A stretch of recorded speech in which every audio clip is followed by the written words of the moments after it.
Hey guys, welcome to my White Sox video with the Sony Xperia Z. So I made a video like this with most of the phones out on the market right now, at least flagship devices, and it's time to do this year again, 2013, with the new devices that's coming out now. So we'll start off here with the Xperia Z, which is Sony's flagship device, and as I always say in these videos, this White Sox video is only a video where I focus on the bad stuff. So people that just want to hear about the bad stuff with the phone can easily find it.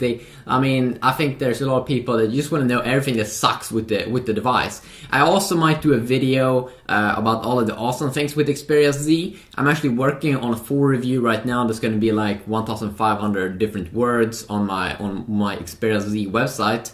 And that's just an awesome article, I think, or awesome, review. But that's a full review, actually. So let's begin and talk about the bad things.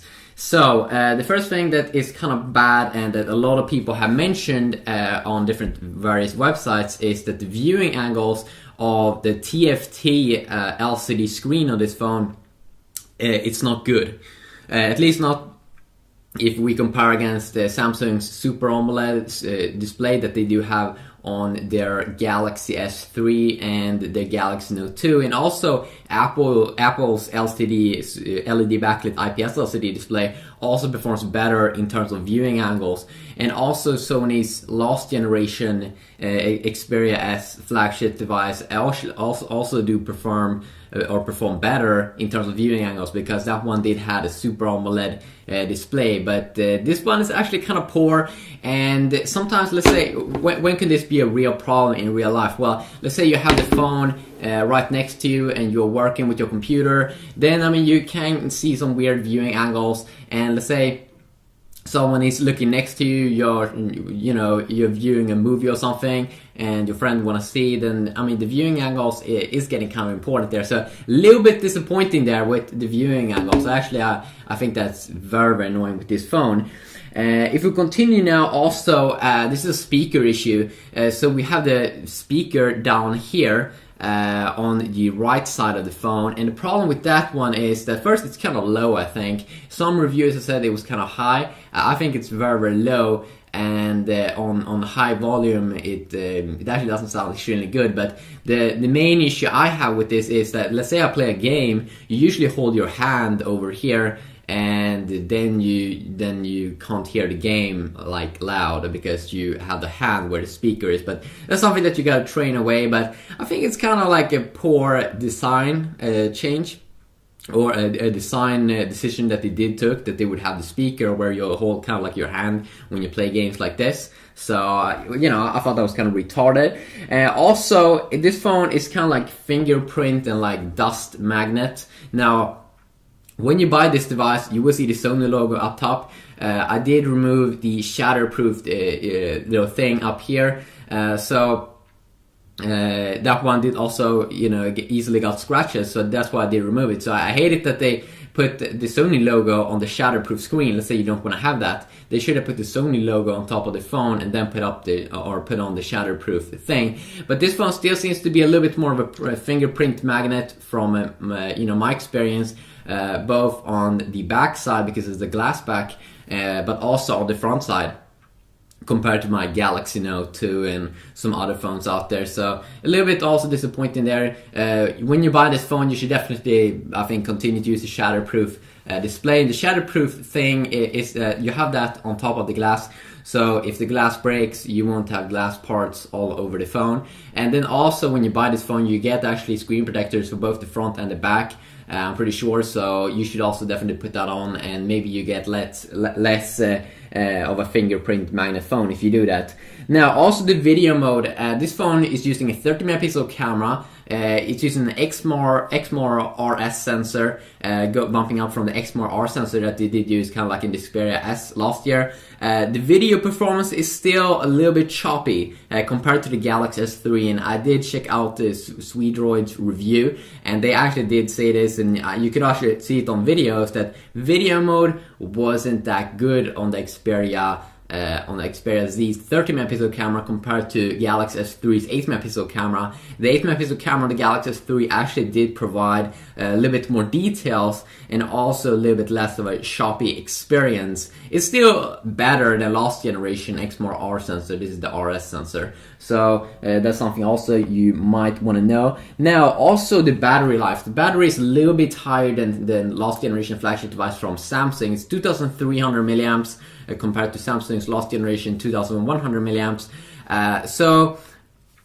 The battery life, Swedroid actually also made a test comparing the battery life, how long you can actually play video on the phone. And even though the Xperia Z has a better battery life, if you just look at the milliamps, it did perform way worse than the phones like the Galaxy S3 that do have less milliamps. So 2,300 milliamps, you know, it's not super bad, but it's still not super impressive. And you know, Sony and HTC, they are still not as good, you know, optimizing their software to be so battery life becomes very, very good compared to Samsung from my experience. Now, if you continue on and also look at some other things, this phone could also feel a little bit uncomfortable. Also, I mean, this phone is very big, 5 megapixel screen or 5-inch screen, and then it doesn't have a rounded off design like newer generation Galaxy devices like the Galaxy S3 and the Galaxy Note 2.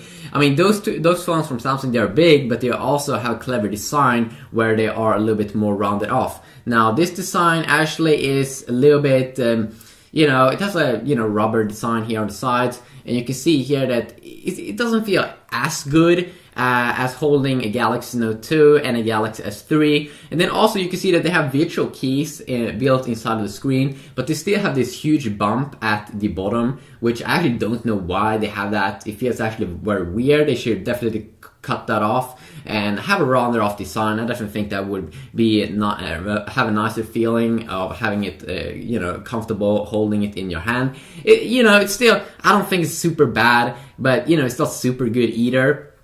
They could definitely make it a little bit more slimmed down, and it just feels weird to have this little bump here at the bottom. I don't get why they did put that. Maybe so they can have a little bit bigger battery life.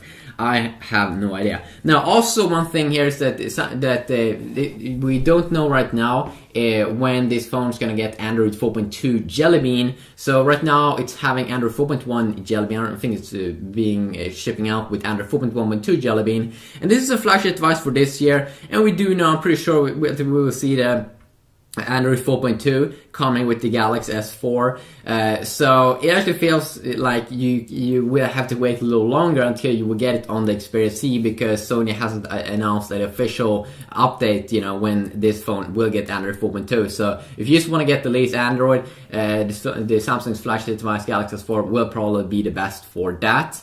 And you can also see that using